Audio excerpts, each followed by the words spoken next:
और आज की पहली बड़ी खबर आपको बता रहे हैं, वक्फ बिल लोकसभा से पास हो गया है, राज्यसभा में चर्चा चल रही है, लेकिन पास होने के बाद वक्फ की हर फाइल खुलेगी।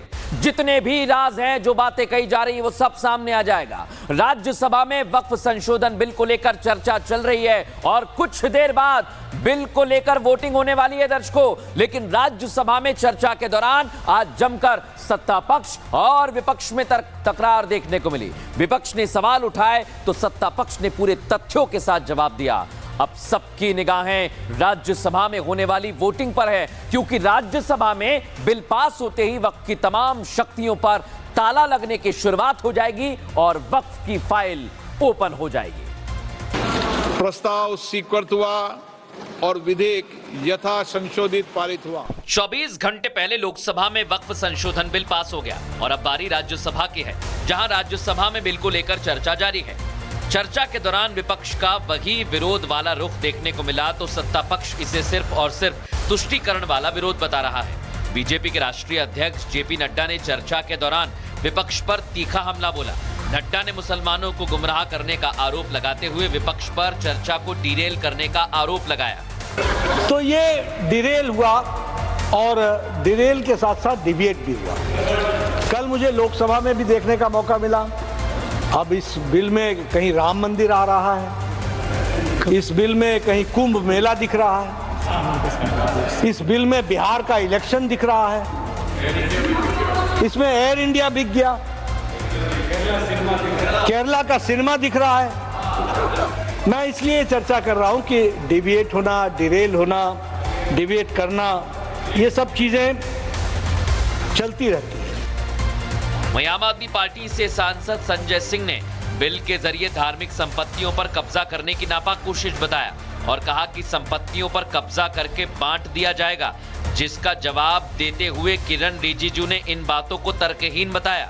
आज आप इस बिल को पास कर रहे हैं, आज आपका सीना चौड़ा हो रहा है, आपको लग रहा है एक धर्म के अधिकार को आप छीन रहे हैं। नहीं, कल को आप सभी धर्मों की धार्मिक संपत्तियां छीन के आप अपने दोस्तों का देने का काम करेंगे। मैं फिर इसको दोहरा रहा हूं और फिर इसको कह रहा हूं कि आप ये करेंगे, धार्मिक संपत्तियों के कब्जा करने का काम करेंगे। संजय सिंह इतना तर्कहीन बात करते हैं, जवाब देने के लिए जगह भी नहीं है, वो पॉइंटलेस बात करता है, बिल से संबंधित नहीं, इधर उधर का बात करता है। पॉइंट में बात कीजिए, मैं जवाब दूंगा बाद में। लोकसभा में बहुमत के साथ बिल को पास करा लिया गया है और अब राज्यसभा में भी बिल पास कराने की तैयारी है। नंबर गेम के हिसाब से तो राज्यसभा में भी बिल को पास कराने में कोई दिक्कत नहीं आएगी। बिल पास होने के साथ ही राष्ट्रपति की मोहर लगने के लिए तैयार हो जाएगा। और दर्शकों, सबसे पहले आपको बता देता हूं राज्यसभा में क्या चल रहा है, कुल सांसद कितने हैं, बीजेपी के पास कितने हैं। सबसे पहले कुल सांसदों की संख्या है 236, बीजेपी के पास कितने 115, और अगर एनडीए को आप देखेंगे तो 6 और मिला लीजिए, यानी कुल मिलाकर हो गए 121। अब बात करते हैं कांग्रेस पार्टी की। कांग्रेस पार्टी के पास 85 सांसद हैं और अन्य भी कुछ सांसद हैं जिनकी संख्या 30 है। यानी बिल पास कराने के लिए जरूरी सांसदों का समर्थन कितना चाहिए?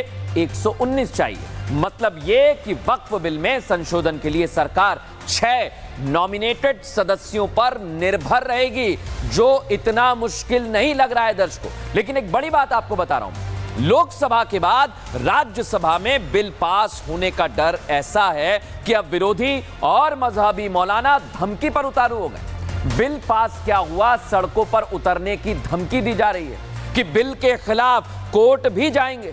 मतलब पहले काली पट्टी वाला फॉर्मूला फेल हो गया, उसके बाद अब कोर्ट का पैंतरा अपनाया जा रहा है और इतने से मन नहीं भरेगा तो कह रहे हैं कि सड़कों पर हम उतर जाएंगे, धमकियां दी जा रही हैं। देखिए, वक्फ बोर्ड की शक्तियों पर लगाम लगने में कुछ ही समय बाकी है। लोकसभा में संशोधन बिल को पास करा लिया गया है, अब बारी राज्यसभा की, जहां बिल को पास कराने में कोई दिक्कत नहीं होगी।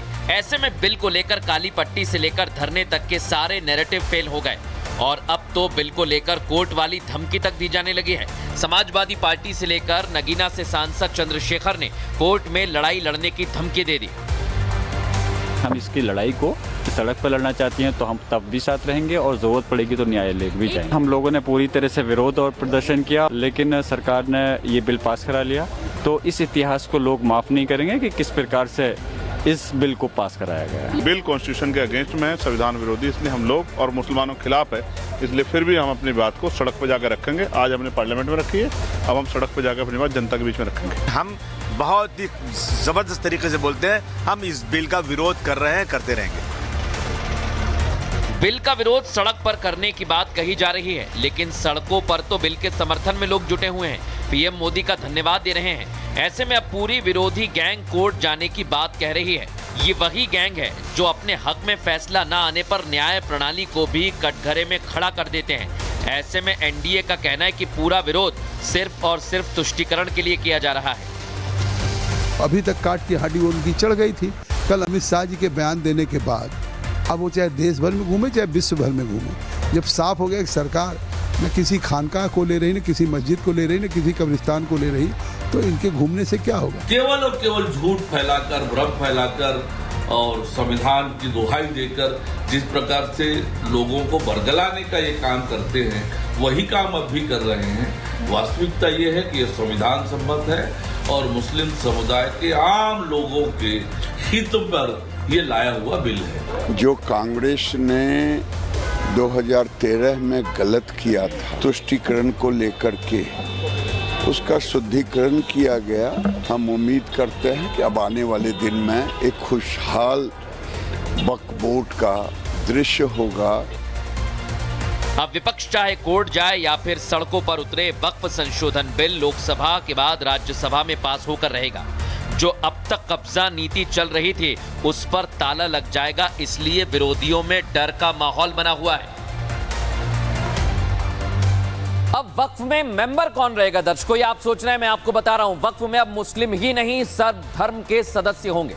4 गैर मुसलमान से ज्यादा मेंबर नहीं हो सकते हैं। 3 सदस्य सांसद से यानी सांसद होंगे। अब महिला सदस्य होने का भी प्रावधान है, जो कि अभी नहीं है। 10 में से 2 महिला सदस्य अनिवार्य कर दिए गए और वक्फ बोर्ड में 2 प्रोफेशनल्स भी होंगे दर्शकों। 1 सदस्य बार काउंसिल से भी होगा जो लीगल चीजें देखेगा। लेकिन आप सोचिए दर्शकों, एक जंग विपक्ष ने लोकसभा में वक्फ संशोधन बिल के खिलाफ होने के बाद छेड़ने का ऐलान कर दिया है, तो इससे पहले AIMIM चीफ असद उद्दीन ओवैसी ने संसद में ही जंग का ऐलान कर दिया और बिल को वहां से फाड़ दिया। लेकिन सबसे हैरान करने वाली बात पता है आपको क्या? उन्हें इस विरोध में मुस्लिम समाज का सपोर्ट नहीं मिल रहा है।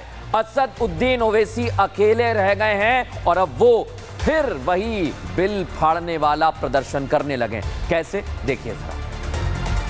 वक्फ बिल को लेकर लोकसभा में बेशक असदुद्दीन ओवैसी ने आखिर के घंटे में अपनी बात रखी, लेकिन आखिरी के उन मिनटों में ही सरकार के बनाए गए इस बिल को लेकर एक नया नाटक खड़ा कर दिया। वक्फ बिल पर बहस करने के लिए सदन में ओवैसी खड़े हुए और उन्होंने वक्फ संशोधन बिल की कॉपी को फाड़ डाला। सफेद फार्म अफ्रीका के कानून को महात्मा गांधी ने कहा था कि ये मेरा कॉन्शियंस उसको मानता नहीं, मैं इस कानून को कबूल नहीं करता हूं। तो महात्मा गांधी ने क्या किया? उन्होंने उस कानून को फाड़ दिया। तो मैं गांधी की तरह इस कानून को फाड़ता हूं।